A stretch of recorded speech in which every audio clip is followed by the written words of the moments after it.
ಬರ್ರಿ ಶ್ರಾವಣಕ್ಕೆ ಯಾರೆಲ್ಲ ಉಪವಾಸ ಮಾಡ್ಲಿಕತ್ತೀರಿ ಅವ್ರಿಗೆ ಒಂದು ಹೆಲ್ದಿ ಮತ್ತು ಕ್ವಿಕ್ಕಾಗಿ ಮಾಡುವಂಥ ರೆಸಿಪಿನ ನಾನು ನಿಮಗೆ ಹೇಳ್ಕೊಡ್ತೀನಂತ. ಇಷ್ಟ ಆದರೆ ಎಲ್ಲರೂ ಟ್ರೈ ಮಾಡಿರಿ. ಅದು ಹೆಂಗಿತ್ತು ಅಂತಂದು ಕಮೆಂಟ್ ಒಳಗೆ ನಂಗೆ ತಿಳಿಸೋದು ಮಾತ್ರ ಮರಿಬೇಡ್ರಿ. ಈ ರೆಸಿಪಿಗೆ ಏನೂ ಜಾಸ್ತಿ ಐಟಮ್ ಏನು ಬೇಕಾಗಿಲ್ಲ. ಶೇಂಗಾ ಬೇಕು, ಬಿಳಿ ಎಳ್ಳು, ಬೆಲ್ಲ ಮತ್ತು 1 ಕಪ್ ತುಪ್ಪ ರೀ. ಇಷ್ಟು ತೊಗೋಬೇಕು. ಈಗ ಮೊದಲಿಗೆ ಏನು ಮಾಡ್ತೀವಿ ಅಂತಂದ್ರೆ ನೋಡಿರಿ, ನಾನು ಇಲ್ಲಿ ನೀಟಾಗೆಲ್ಲ ಹೊಂದಿಸ್ಕೊಂಡು ಇಟ್ಕೊಂಡಿನಿ, ಜೋಡಿಸ್ಕೊಂಡು ಎಲ್ಲ ನೀಟಾಗಿ ಶೇಂಗಾನು ಆಲ್ರೆಡಿ ಹುರ್ಕೊಂಡಿನಿ. ಆದರೂ ತೋರಿಸ್ತೀನಿ ನಿಮಗೆ. ಲೋ ಫ್ಲೇಮ್ನಾಗ ಇಟ್ಕೊಂಡು ಶೇಂಗಾನ ನೀಟಾಗಿ ಜಾಸ್ತಿ ಹೊತ್ತಲಾರ್ದಂಗೆ ಸ್ವಲ್ಪ ಕಂಪು ಜಾಸ್ತಿ ಇರಬೇಕು ರೀ. ಟೇಸ್ಟ್ ಭಾಳ ಚಂದ ಬರುತ್ತೆ. ಕಂಪು ಬರುತ್ತನೂ ಶೇಂಗಾನ ನೀಟಾಗಿ ಹುರ್ಕೋಬೇಕು ರೀ. ಪೇಷನ್ಸ್ ಇರಬೇಕು ರೀ ಶೇಂಗಾ ಹುರ್ಕೊಳ್ಳೋವಾಗ. ಈಗ ಆಮೇಲೆ ನಾನು ಏನಿಲ್ಲ ಬಿಳಿ ಎಳ್ಳನ್ನ ಹುರ್ಕೋತೀನಿ ರೀ. ಶೇಂಗಾ ಹುರ್ಕೊಂಡಿದ್ದಾಯಿತು. ನೆಕ್ಸ್ಟ್ ಈಗ ಬಿಳಿ ಎಳ್ಳನ್ನ ಇಲ್ಲಿ ಹಾಕ್ಕೊಂಡು ಹುರ್ಕೊಳ್ತೀನಿ. ಇದನ್ನು ಭಾಳ ಲೋ ಫ್ಲೇಮ್ನಾಗ ಇಟ್ಕೊಂಡು ಹುರ್ಕೋಬೇಕು ರೀ. ಎಳ್ಳು ಜಾಸ್ತಿ ಹೊತ್ತು ಬಿಟ್ರೆ ಅದು ಹೊತ್ತು ವಾಸನೆ ಬರುತ್ತೆ, ಟೇಸ್ಟ್ ಎಲ್ಲ ಖರಾಬಾಗೋ ಚಾನ್ಸಸ್ ಇರುತ್ತೆ. ನೋಡಿರಿ, ಈ ಥರ ಕೈ ಆಡಿಸ್ಕೋತನೇ ಇರಬೇಕಾಗುತ್ತೆ. ಈಗ ಎಳ್ಳು ಹುರ್ಕೊಂಡಿದ್ದಾಯ್ತು. ನಾವು ಒಂದು ಬೌಲಿಗೆ ಟ್ರಾನ್ಸ್ಫರ್ ಮಾಡ್ಕೊತೀನಿ. ಈಗ ಹುರ್ಕೊಂಡು ಶೇಂಗಾನ ಸಿಪ್ಪೆ ಸುಲ್ಕೊಂಡು ಕ್ಲೀನಾಗಿ ತೊಗೊಂಡು ಅದನ್ನು ಈ ರೀತಿಯಾಗಿ ಮಿಕ್ಸಿಗೆ ಹಾಕೋಬೇಕಾಗತ್ತೆ ರೀ. ನೋಡಿರಿ, ಈ ಥರ ಚಟ್ನಿ ಪೌಡ್ರ್ ಮಾಡ್ಕೊತೀವಲ್ಲ ಅದೇ ಥರ ಸ್ವಲ್ಪ ತರಿ ಆಗಿರಬೇಕು. ಈ ಥರ ಶೇಂಗಾ ಪೌಡ್ರನ್ನ ಹುರ್ಕೊಂಡಿದ್ದನ್ನು ಒಂದು ಬೌಲಿಗೆ ಟ್ರಾನ್ಸ್ಫರ್ ಮಾಡ್ಕೊಂಡು ನೆಕ್ಸ್ಟ್ ಈಗ ಬಿಳಿ ಎಳ್ಳನ್ನು ನಾನು ಸೇಮ್ ಹಾಗೆ ಹುರ್ಕೊಳ್ತೀನಿ. ನೋಡಿರಿ, ಈಗ ಇದು ಮಿಕ್ಸಿ ಒಳಗೆ ಹಾಕ್ಕೊಂಡೆ ಈ ಟೈಪ್ ಬರುವಂಗೆ ನಾವು ಮಿಕ್ಸಿ ಮಾಡ್ಕೋಬೇಕು ಎರಡನ್ನು. ಇದನ್ನು ಇನ್ನೊಂದು ಬೌಲಿಗೆ ಹಾಕ್ಕೋಬೇಕು. ಈಗ ನೆಕ್ಸ್ಟ್ ಏನು ಮಾಡೋದು ಅಂತಂದ್ರೆ ಕಡಾಯಿಗೆ 1 ಕಪ್ ತುಪ್ಪ ಏನು ತೊಗೊಂಡಿರ್ತೀವಲ್ಲ ರೀ ಅದನ್ನು ಹಾಕ್ಕೋಬೇಕು. ಪೂರ ನೀಟಾಗಿ ತುಪ್ಪ ಹಾಕ್ಕೋಬೇಕು.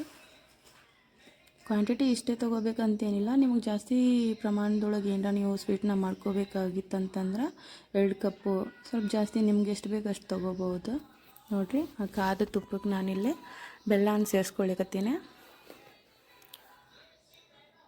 ಈ ರೀತಿ ನೀಟಾಗಿ ಅದನ್ನು ಕೈ ಆಡಿಸ್ಕೋತ ಇರಬೇಕು ರೀ. ಅದು ಆನ ಬಿಡಲಿಕ್ಕೆ ಸ್ಟಾರ್ಟ್ ಆಗ್ತದೆ. ನಿಮಗೆ ನಾನು ತೋರಿಸ್ತೀನಿ ನೆಕ್ಸ್ಟ್ ಇದನ್ನು ಸ್ವಲ್ಪ ಜಾಸ್ತಿ ಲೋ ಫ್ಲೇಮ್ ಒಳಗೆ ಇಟ್ಕೋಬೇಕು. ಜಾಸ್ತಿ ಫ್ಲೇಮ್ನ ಉಣ್ಣಾಗ ಹುರ್ಕೋಬಾರ್ದು ರೀ. ಈ ಥರ ಯಾರೆಲ್ಲ ಶ್ರಾವಣ ಸೋಮವಾರ, ಶ್ರಾವಣದ ಶನಿವಾರ ಈ ಥರ ಉಪವಾಸ ಮಾಡ್ತಿರ್ತೀವಲ್ಲ, ಆವಾಗ ಹಸಿವಾದಾಗ ಒಂದೊಂದು ತಿಂದು 1 ಗ್ಲಾಸ್ ನೀರು ಕುಡಿದ್ರೆ ಹೆಲ್ತ್ಗೂ ಒಳ್ಳೇದಂತಂದು ಹೇಳ್ತಾರೆ ರೀ. ಹಾಗೆ ಈ ರೆಸಿಪಿನೂ ಅಷ್ಟು ಟೇಸ್ಟಿಯಾಗಿ ಇರುತ್ತಂತ ನಾ ಅಂದ್ಕೊಂಡಿನಿ. ನೀವು ಒಂದು ಸರಿ ಟ್ರೈ ಮಾಡಿರಿ. ನೋಡಿರಿ, ಇಲ್ಲಿಗಿದೆ ಆನ ಪೂರ ಕಂಪ್ಲೀಟಾಗಿ ರೆಡಿ ಆಗ್ಲಿಕ್ಕತ್ತದ. ತುಪ್ಪ ಜೊತೆ ಪೂರ ಹೊಂದ್ಕೊಳಿಕತ್ತದ. ನೋಡಿರಿ, ಈ ಥರ ಕೈ ಆಡಿಸ್ಕೋತ ಇರಬೇಕು. ನೋಡಿರಿ, ಈಗಿದೆ ಬರ್ಲಿಕ್ಕತ್ತದ. ಈ ಥರ ಆಗೋಂಗೆ ನೋಡ್ಕೊಂಡು ಈಗ ಇಲ್ಲಿಗಿದೆ ಹುರ್ಕೊಂಡು ಇಟ್ಕೊಂಡಿದ್ನಲ್ರಿ ಶೇಂಗಾ ಪೌಡರ್, ಅದನ್ನು ಇಲ್ಲಿ ಹಾಕ್ಕೊಳಕತ್ತೇನೆ. ಇಲ್ಲ ಹಾಕ್ಕೊಳ್ಳುವಾಗ ಕೈ ಆಡಿಸ್ಕೋತನೇ ಇರಬೇಕಾಗತ್ತೆ ರೀ. ಬಾಜು ಅಮ್ಮನೋ ಅತ್ತೆನೋ ಯಾರಿದ್ರೂ ಅವ್ರ ಹೆಲ್ಪ್ ತೊಗೋಬೇಕಾಗತ್ತೆ. ಈ ಥರ ಈಗ ಎಳ್ಳು ಪೌಡ್ರನ್ನ ಹಾಕ್ಕೊಂಡು ಎರಡನ್ನೂ ನೀಟಾಗಿ ಮಿಕ್ಸ್ ಮಾಡ್ಕೋಬೇಕು ರೀ ಸ್ಲೋ ಆಗಿ.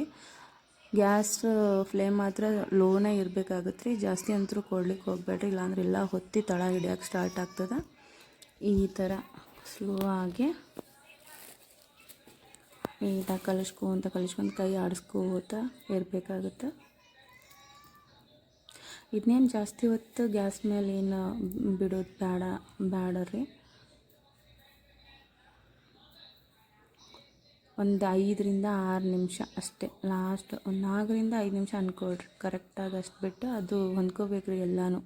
ಬೆಲ್ಲ ಮತ್ತು ಅದೇನು ಪೌಡ್ರ್ ಇರ್ತದಲ್ಲ ಅದನ್ನು ಒಂದು ಹದಕ್ಕೆ ಬರುತ್ತನೂ ಅದನ್ನು ನೀಟಾಗಿ ಕೈ ಆಡಿಸ್ಕೊಂತ ಲೋ ಫ್ಲೇಮ್ ಒಳಗೆ ಇಟ್ಕೊಂಡು ನೋಡಿರಿ ಈ ಥರ ಬರುತ್ತೆ. ಈ ಥರ ನೀಟಾಗಿ ಬರ್ಬೇಕು ರೀ ಅದು. ಆವಾಗ ಒಂದು ಪ್ಲೇಟ್ ತೊಗೊಂಡು ಅದನ್ನು ಅದಕ್ಕೆ ಹಾಕ್ಕೊಳ್ರಿ. ನೀಟಾಗಿ ಎಲ್ಲನೂ ತೊಗೊಳ್ರಿ. ಇದ್ರೊಳಗೆ ನನಗೆ ಗೊತ್ತಿರಲಾರ್ದ ಏನಾದರೂ ಮಿಸ್ಟೇಕ್ ಆಗಿದ್ರೆ ಕಮೆಂಟ್ ಒಳಗೆ ತಿಳಿಸ್ರಿ. ನೆಕ್ಸ್ಟ್ ವಿಡಿಯೋ ಒಳಗೆ ನಾನು ಅದನ್ನು ಸರಿ ಮಾಡ್ಕೋತೀನಂತ ಈಗ ನೋಡಿರಿ ಇದು ಪ್ಲೇಟಿಗೆ ಹಾಕ್ಕೊಂಡಿದ್ದೇನಿರುತ್ತಲ್ಲ ಅದನ್ನು ನೀಟಾಗಿ ಒಂದು ಅಗಲೊಂದು ಗ್ಲಾಸಿಲೆ ಇಲ್ಲ ವಾಟಲ್ಲೇ ತೊಗೊಂಡು ಇದನ್ನು ಈ ಥರ ಶೇಪ್ ಬರುವಂಗೆ ಮಾಡ್ಕೋಬೇಕಾಗತ್ತೆ ರೀ. ನೀಟಾಗಿ ಅದು ಶೇಪಿಗೆ ಕೂಡ್ಕೋಬೇಕ್ರಿ.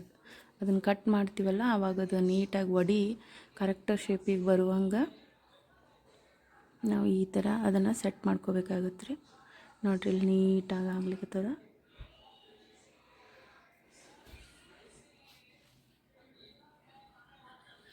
ಈ ಥರ ಯಾರಿಗೆಲ್ಲ ವಿಡಿಯೋ ಇಷ್ಟ ಆಗಿದ್ರೆ ಟ್ರೈ ಮಾಡಿರಿ. ಹಾಗೆ ಹೆಂಗಾಗಿತ್ತಂತ ನಮಗೂ ಕಮೆಂಟ್ ಒಳಗೆ ತಿಳಿಸ್ರಿ. ಈಗ ಇದನ್ನು ಒಂದು 5 ನಿಮಿಷ ಇಲ್ಲ 6 ನಿಮಿಷ ಬಿಟ್ಬಿಟ್ಟು ಒಂಚೂರು ಹಿಡ್ಕೊಂಡಂಗೆ ಆದಮೇಲೆ ಇದನ್ನು ಈ ಥರ ಕಟ್ ಮಾಡ್ಕೋಬೇಕು. ಕಟ್ ಮಾಡ್ಕೊಂಡು ಪೂರ ತಣ್ಣಗಾದ್ಮೇಲೆ ಎಲ್ಲನೂ ವಡಿ ಸಪ್ರೇಟಾಗಿ ತೊಗೊಂಡು ಒಂದು ಗಾಜಿನ ಬೌಲ್ಗೆಯೋ ಅಥವಾ ನಿಮ್ಮ ಡಬ್ಬಿಗೋ ಹಾಕ್ಕೊಂಡು ಸಣ್ಣ ಹುಡುಗರಿಗೂ ಭಾಳ ಇಷ್ಟ ದೊಡ್ಡವ್ರಿಗೂ ಹಾಗೆ ಇಷ್ಟ ಆಗುತ್ತೆ ಅನ್ಕೊತ ವಿಡಿಯೋನ ಎಂಡ್ ಮಾಡೋಣಂತ. ಯಾರಿಗೆಲ್ಲ ಈ ರೆಸಿಪಿ ಇಷ್ಟ ಆಗ್ಯದ ಎಲ್ಲರೂ ಶೇರ್ ಮಾಡಿರಿ, ಲೈಕ್ ಮಾಡಿರಿ, ಹಾಗೆ ಸಬ್ಸ್ಕ್ರೈಬ್ ಮಾಡಿರಿ. Thanks for watching.